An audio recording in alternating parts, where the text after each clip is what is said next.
Hey guys, John from TurtleModeFPV. I'm here today to do a quick assembly video. These are our stainless steel cases. They're built for the NuclearHazard Core V7 lap timing systems. These are a super tough stainless steel case, and then they're built to be directionally shielded so you're not getting false readings from all over the track. I was talking to a racer buddy of mine and he said theirs took a full-on quad hit and it smashed the battery of the quad and the timer lived basically unscratched. I'm going to put this together for you guys, give you an idea how it goes together. And they're going to come with just this unfinished stainless look.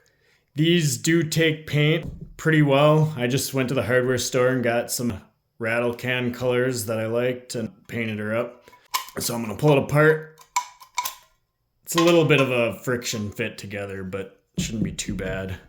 I pre-assembled this NuclearHazard Core V7 board. I put the receivers in, and then I soldered the little ground cable to it ahead of time. You're going to want to probably put that in first. I'm going to drop this board into the box here.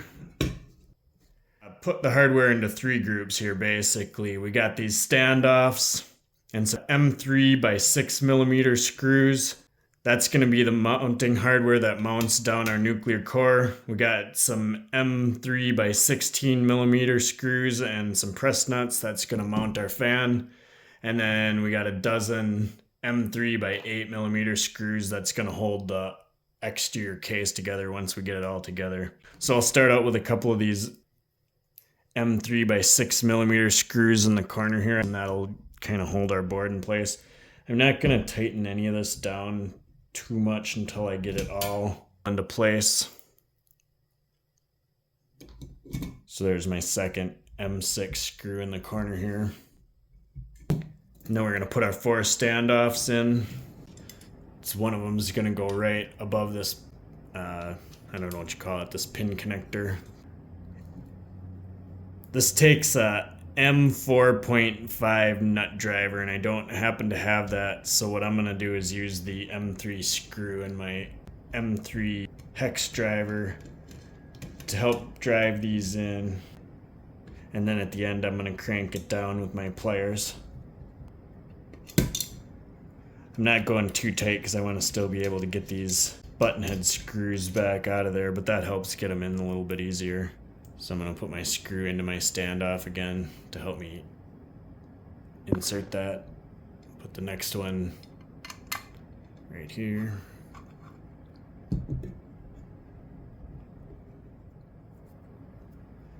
This one's going to go into the corner of the board here.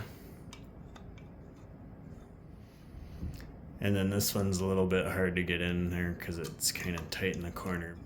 Looks like everything's gonna screw in. So I'm gonna grab that post with my pliers and get my button head screw back out of here.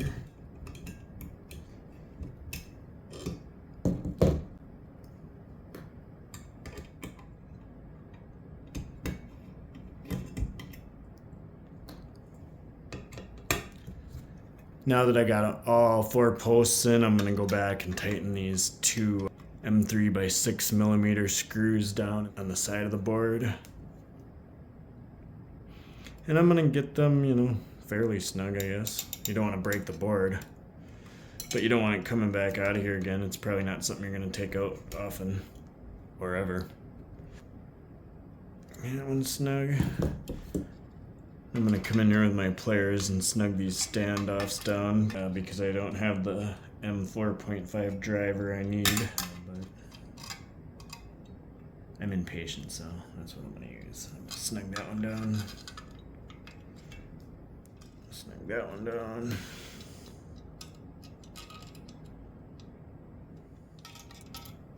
Last one.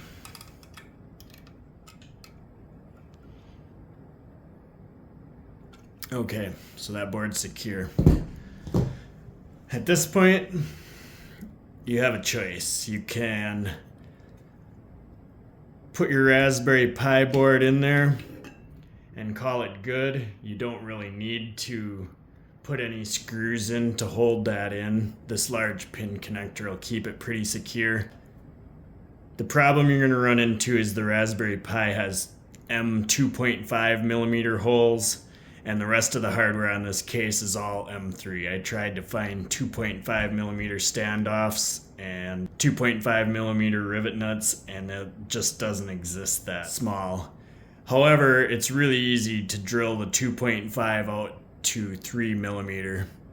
And I was able to just, an 1/8 inch drill bit is basically the same as 3 millimeter. I was able to put it in there and just go back and forth with my fingers until I was able to get that hole big enough. After I did the first one with my fingers, I put it in a drill and I just gently went through the drill to speed it up a little bit. But if you're not comfortable using a drill, just thread it through with your fingers slowly and you'll get through it.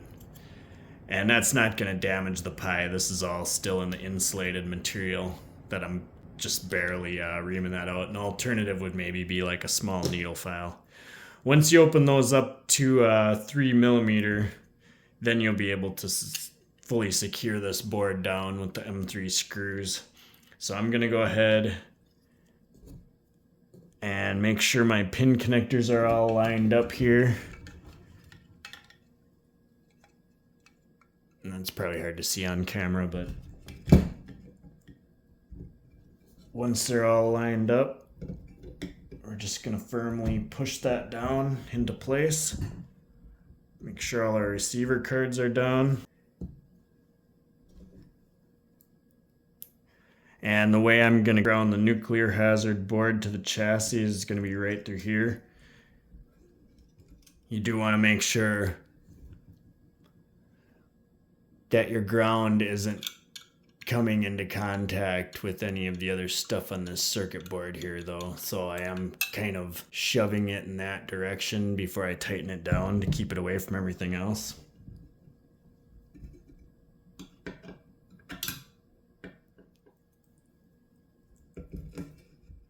And I'm gonna get these a little bit snug too.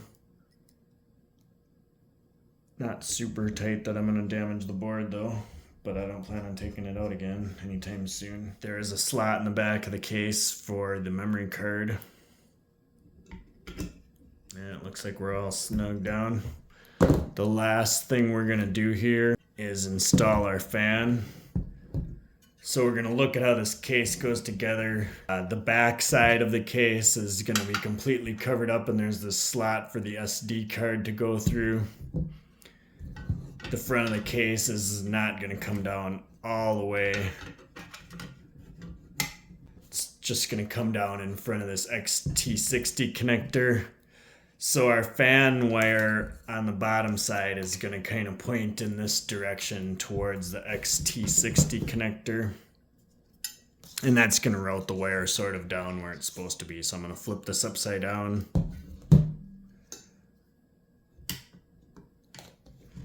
In this case, you can kind of see this fan wire is pointing away from the SD card slot towards this side.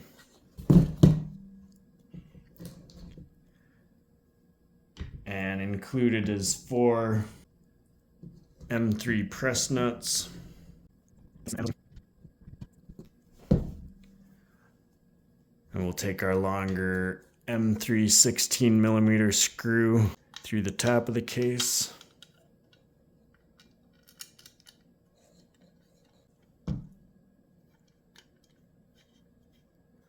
I'm just gonna get them a little bit snug till all 4 of them are in there.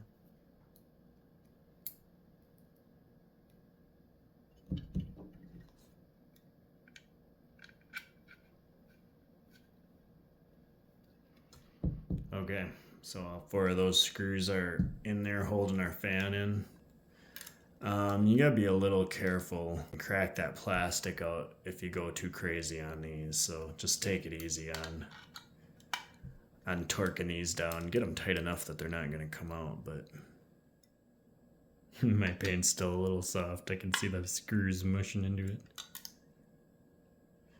Okay, so that seems like that's plenty tight. Now when you put this on, there is only one way that it can go. You gotta be a little careful though, because the fan is pretty close to these receiver cards. And when you put it on, you don't you can't just push down indefinitely. It'll keep going further than it's supposed to, so you do have to stop. Before we get it all together here, I'm gonna plug my fan power cable in, which is gonna be just plugged into this port right about here.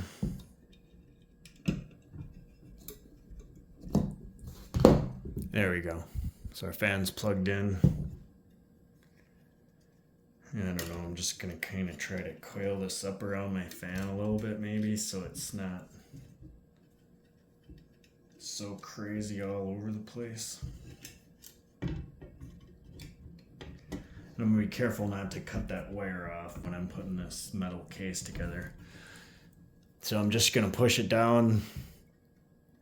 One side goes inside the other side like this, and then I'm just gonna watch until the screw holes line up. And the last step is gonna be to put these 12 M8 screws in.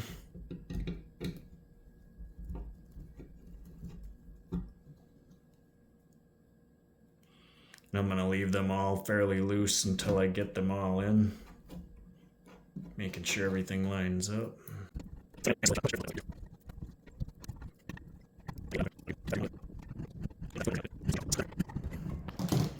So there it is, guys. Super tough. I would be willing to bet I could probably stand on this thing no problem. And when it's all ready to just plug and play, I'll probably do a future video on how I'm gonna set up the power over the internet and actually show you how it works maybe. Here's the stainless steel version that you'll get. And I'll see you guys in the next video. Thanks for watching.